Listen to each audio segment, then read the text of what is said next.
Mute रखा है, बोल देता है।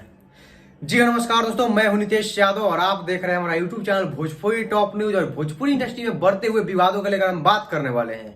आप सभी जानते ही होंगे कि 4 से 5 दिन के अंदर में पूरे भोजपुरी का तहस नहस हो गया और समझिए कि एक तरह से वार शुरू हो गया था भोजपुरी इंडस्ट्री में। और चारों तरफ आप लोग देख रहे होंगे कास्टिज्म की तरफ पोस्ट हो रहा था। एक तरफ यादव समाज बच चुका था और एक तरफ राजपूत समाज। एक तरफ पवन सिंह के समर्थक पूरे जोर शोर से फेसबुक पर और ट्विटर पर हल्ला बोल रहे थे और एक तरफ से खेसारी लाल यादव के समर्थक फेसबुक और यूट्यूब पे हल्ला बोल रहे थे।